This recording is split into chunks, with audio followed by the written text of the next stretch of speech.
Are you ready to see the circle? From the center to the edge. Let's measure the world together. I drew a perfect circle on the page today, watching the line go round in a seamless way. I took a piece of string across the middle. Why? That's the diameter, bridging side to side. But when I wrapped that string around the outer rim, I noticed something magic on a math class whim. 1 time, 2 times, 3 times it goes, but there's a little gap that everybody knows. Doesn't close the loop, it needs a little space, a tiny fraction more to finish up the race. It's the secret of the circle, nature's design, ratio of the curve to the straightest line. It's the circumference divided by the diameter. Yeah, that's the ratio. It goes 3 times and a little bit more. We call it PI, it's 3.14.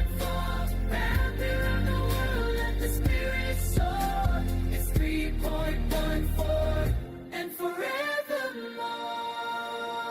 3 times and a little bit more. Now I was lost in numbers, staring at the moon, thinking about the pizzas in the lunchroom. And open Mr. Gamboa stood up with a spark in his eye. He said, don't fear the decimal, let your mind fly. He showed us that the circle is a perfect friend, and that the number of pi, it helps us transcend. It never repeats, it goes on and on, like the melody inside of an eternal song. It's the circumference divided by the diameter.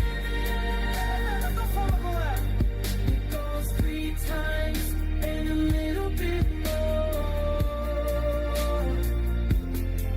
We call it PI, it's 3.14. Wrap around the world, let the spirit soar.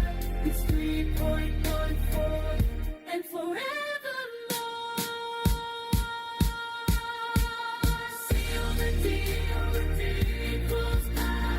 3.14 from the sky. It's irrational, but it makes so much sense. It's the magic in the middle of the present tense.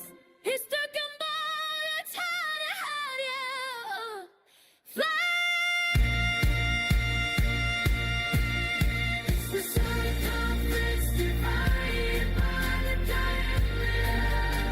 It's perfectly, it goes 3 times and a little bit more. We call it PI, it's 3.14. Wrap around the world, let the spirit soar. It's 3.14 and forevermore. In time, just a little bit more. Thank you, Mr. Gamboa. 3.14.